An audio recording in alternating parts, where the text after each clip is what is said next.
মিলন রবিদাসকে খুব সংক্ষিপ্ত। ওম তৎসৎ। সবাইকে শুভ নমস্কার। আজকে আমাদের সারা বাংলাদেশ থেকে আগত রবিদাস জনগোষ্ঠীর যারা রবিদাস সম্প্রদায়কে নিয়ে নেতৃত্ব দেন, বাংলাদেশের 64টি জেলা থেকে তারা আগত আমাদের সকল সম্মানিত রবিদাস ভাই ও বোনেরা, এবং আজকে আমাদের মাঝে আমরা রবিদাস সন্তান গ্রুপের 30শে এপ্রিল একটি প্রতিষ্ঠা বার্ষিকী, এই প্রথম প্রতিষ্ঠা বার্ষিকী এবং কি বাংলাদেশের জাতীয় রবিদাস সম্মেলনের প্রথম আমরা করব বাংলাদেশের সকল স্তরে সম্মানিত ব্যক্তিবর্গ এবং কি মাননীয় প্রধানমন্ত্রী শেখ হাসিনা। আমরা আপনাদের কাছে বলতে চাই যে বাংলাদেশে অগণিত জাতিগোষ্ঠী রয়েছে, সব জাতিগোষ্ঠী পরিপূর্ণ সুবিধা পেয়ে থাকে, কিন্তু একটি মাত্র রবিদাস সম্প্রদায়ের লোকেরা কেন সে পরিপূর্ণ সুবিধা পায় না। অন্যান্য ক্ষেত্রে দেখা গিয়েছে আমার ভোটের যে মূল্য রয়েছে, প্রাইম মিনিস্টারের ভোটের সেই মূল্য রয়েছে, আমার যে ভোটের মূল্য রয়েছে, রাষ্ট্রপতি ভোটের সেই মূল্য রয়েছে, অথচ অধিকারের ক্ষেত্রে আমাদেরকে সম্পূর্ণভাবে পিছিয়ে ফেলা হয়েছে। কেন?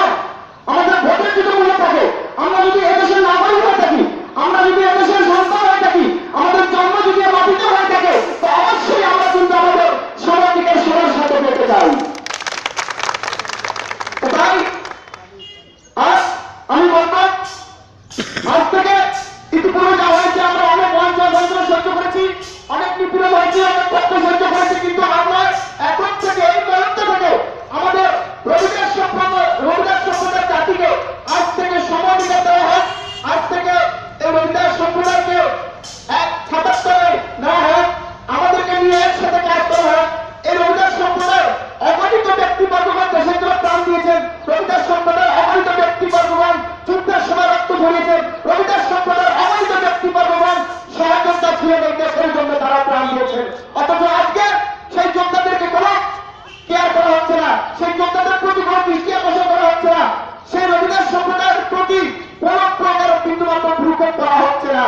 যখনই কোনো সংসদে বলেন, রাষ্ট্র পর্যায়ে বলেন, যে কোন স্তরে রবিদাস নাম উঠে আসলেই তাকে সে ফাইলটা পুষে ফেলে রাখা হয়। কেন?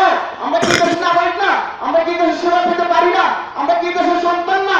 অবশ্যই সবকিছুতে আমরা দেশে ছিলাম, কিন্তু আজকে কালের বসে আমাদেরকে সময়ের ক্ষেত্রে পিছিয়ে ফেলা হয়েছে, আর আমরা পিছিয়ে থাকতে চাই না। এবার রবিদাস সম্প্রদায় বাংলাদেশের সমস্ত রবিদাস আনাচে কাছে পড়ে থাকা যে কেউ থেকে চাকরি আমাদের দাবি মানতে হবে, আমাদের সব সময় সমাধিকার দিতে হবে, চাকরির ক্ষেত্রে, ভূমির ক্ষেত্রে, সর্বোত্তমভাবে সব দিক থেকে আমাদেরকে অন্যান্য সম্প্রদায়কে যেভাবে সুবিধা পেয়ে থাকেন, আশা করি আমাদেরকে সেভাবে সেই সুবিধা দেওয়া হবে। আর তো রবিদাস দেখেছে এই জাগ্রত অবস্থায় থাকবে রবিদাস যতক্ষণ পর্যন্ত আমাদের সম্পূর্ণভাবে সমস্ত দাবিগুলো মেনে নেওয়া না হয়। আমাদের দাবি, আমরা সরকারের কাছে বিশেষ কিছু চাই না, শুধু চাই সমাধিকার, চাই আমরা চাকরি।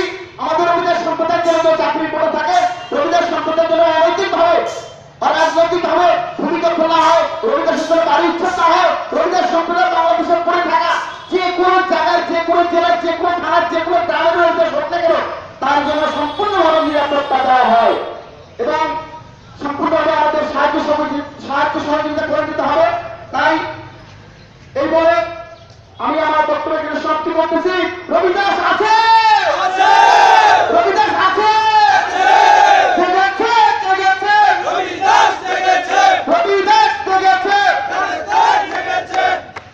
সবাইকে শুভ নমস্কার।